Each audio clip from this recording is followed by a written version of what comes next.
السلام عليكم ورحمة الله وبركاته. حلقة جديدة في قناة فهميزيو 14 عن نادي الزمالك والمشاكل اللي بيواجهها الزمالك فنيا. هنتكلم ايه الحاجات اللي ظهرت في الماتشات اللي فاتت، محتاجين نتفاداها، وايه اخطاء المدرب اللي هي انا من وجهة نظري مكلفانا كل النقط اللي احنا بنخسرها. مباريات كلها كان ممكن نطلع فيها بنتائج ايجابية لولا اخطاء المدرب و تغييراته الغريبة اللي احنا مبنبقاش فاهمينها. لو استعرضنا الماتشات الزمالك اللي فاتت كلها هتلاقي في مشاكل واضحة وصريحة، لازم نحط السبوت عليها. اولا الجزء المربع الشمال بتاع نادي الزمالك اللي هو فيه بنتايك وحسام عبد المجيد قلب دفاع، وقدامه عبد الله سعيد في الناحيه الدفاعيه. دايما الاهداف يعني 80% من الاهداف جايه من الناحيه دي. بكل سذاجه الفرق اللي قدامنا بتحرك الكوره وتبدا تدورها من ناحيه الشمال بتاعتنا، بتسحب حسام عبد المجيد وبنتايك وعبد الله السعيد، تسحبهم في الجبهه الشمال، وبعد كده ترجع ترد الكوره في قلب الملعب، يبقى في ثغره في الحته دي ويجيبوا منها الاهداف. حصلت في ماتش الجونه، وحصلت في ماتش الاهلي، وحصلت في الماتش الاخراني بتاع غزل المحله. اولا الجزء ده محتاجين نصلحه باننا نعمل التالي. اولا المدرب لازم يتكلم مع بنتايك على اخطائه الفرديه. بنتايك وهو معاه الكوره، هي دي المشكله. لما الكوره بتبقى مع المهاجم اللي قدامه بيعرف يتعامل معاه، اذا كان بتاكلينج او انه بيعرف يقف ما يخلوش يعرف يعدي منه. كل دي من مميزات بنتاج. مشكلته وهو مع الكوره ما بيعرفش يحافظ عليها، بيتمركز غلط. يعني لو اتكلمنا على ماتش الاهلي، الجونين جايين من اخطائه هو وحسام عبد المجيد. اللعيبه لما بيبقى معاه الكوره، هو تاني جون مثلا في ماتش الاهلي كان معاه الكوره، قدر انه حسين الشحات يضغط عليه ويكلفنا ضربة جزاء. ليه؟ لان هو واقف مدي ظهره للملعب، وده تمركز غريب جدا ما يتعملش من مدافع دولي. واتفاجئ بحسين الشحات داخل عليه، راح مع اركاله وتسبب في ضربة جزاء. الماتش اللي فات برضو في المحلة، الكورة جايه له برضو ما قدرش يوقفها بشكل صحيح، ضغط عليه المهاجم، استخلص الكورة وعمل هجمة مرتدة تسببت في هدف اللي دخل فينا من غزل المحل. فدي أول خطأ لازم نشتغل عليه، التمركز بتاع بنتايك وهو معاه الكورة. بالنسبة بقى للثغرة اللي بتتواجد ما بين عبد الله السعيد وحسام عبد المجيد، عبد الله برضو يعني احنا لازم نبقى منطقيين ان هو لاعب عنده 40 سنة، انت بتلعبه 90 دقيقة كل الماتشات، وبنلعب احنا ضغط عالي في اول الماتش، فده طبعا بيستنفذ من طاقة اللعيبة وخصوصا عبد الله السعيد.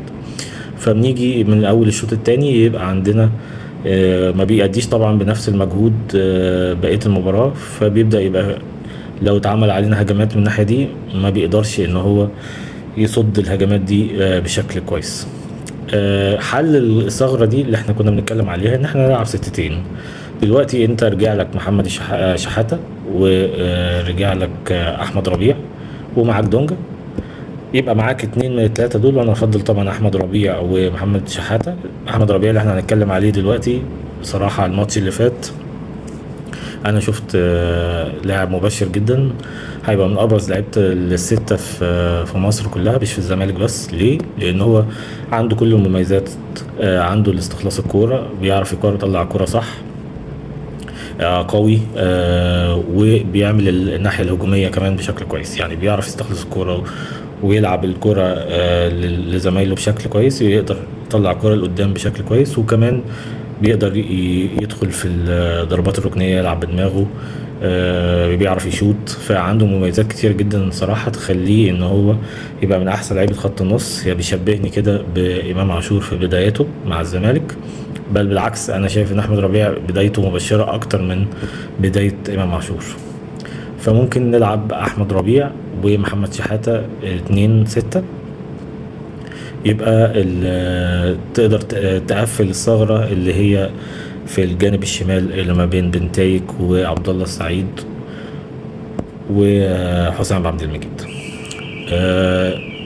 برضو في الحاله دي طبعا انت هتزق بقى عبد الله السعيد لقدام. احنا كان عندنا مشكله لما عبد الله السعيد بيلعب رقم 10 بيبقى برضو المجهود عليه كبير ان هو يلعب رقم 10، فانت هتلعبه متاخر شويه برضو، يبقى رايح للملعب بوشه عشان تستفيد من كوره المفتاحيه اللي بيعملها للوينجات اليمين والشمال، وتعتمد على انك بتدخل شيكو بانزا او ادم كايد. في حاله ان انت كده كده بتلعب عن ادم كايد اللي هو ما بيعرفش يلعب وينج اصلا، وانا ما بفضلش، قلنا 100 مره ما بفضلش ان هو يلعب في الوينج لان هو ما بيعرفش يلعب.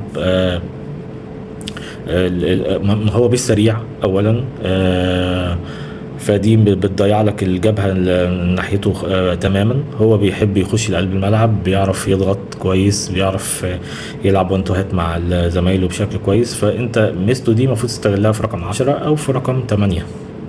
لكن لاعب على الوينج ما بيعرفش يلعب على الخط، فانت استفدت منه ايه؟ احنا حتى ما بندخلوش لقلب الملعب مثلا ونطلع ببنتايك، ده ما بيحصلش، فما لفوش اي استفاده من ان انت تلعب بيه في الوينج الايسر.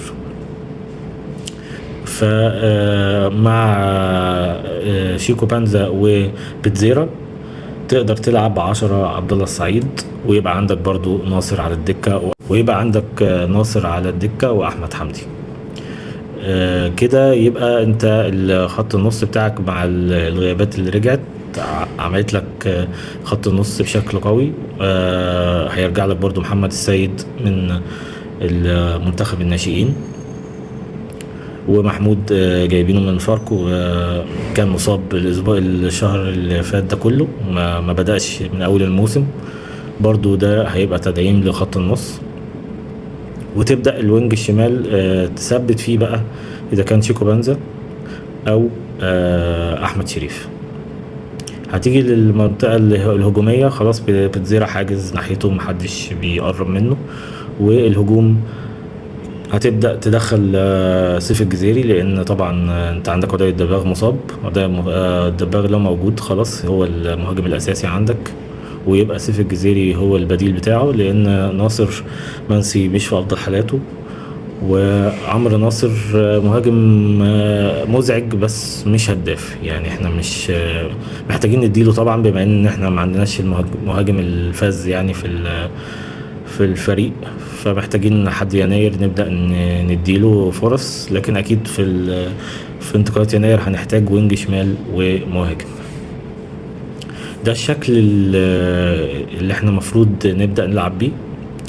نحط اللعيبة في التمركز الصح، نعالج المشكلة بتاعت المربع الشمال اللي عندنا، نوزع المجهود بتاع الفرقة على 90 دقيقة، ما نبدأش الماتش بهجوم كاسح، وحتى لما بنتقدم مع الهجوم الكاسح ده بنرجع على طول. يعني ما بنقدمش 1 و2 مثلا عشان نقدر نحافظ على النتيجة، لا احنا بنجيب الجون ونرجع نتراجع بشكل غريب جدا. وده سببه انا رأيي ان المدرب بتاع نادي الزمالك يانيك فريرا مش مدرب فرق تنافس على بطولة. يعني فكره ان هو يحط هدف ويحافظ عليه، يلعب بشكل دفاعي، تغييراته كلها دفاعية، ما بيبقاش فيه اي فكرة في تغييراته خالص، غير ان هو عايز يحافظ على النتيجة اللي هو وصل لها. ولما حتى بيبقى متراجع داخل فيه جون او حاجة، بتبقى تغييراته غريبة جدا، ما هاش اي معنى وفيها اخطاء كبيرة جدا. وانا كان رأيي صراحة ان هو ما يكملش، بس ده اللي حصل بقى من المشاكل المالية اللي هي اخر نقطة هنتكلم فيها. في حالة ان احنا فضلنا في المشاكل المالية اللي موجودة دي، ما ننتظرش حاجة من اللعيبة. لان انت لو فكرت كده، انت لو مكان اللاعب وعندك مشاكل في ازمات مالية، مش قادر تصرف، عندك اقساط، عندك مشاكل من الناحية المالية، مش هتقدر تركز في شغلك. فده نفس الكلام على اللعيبة.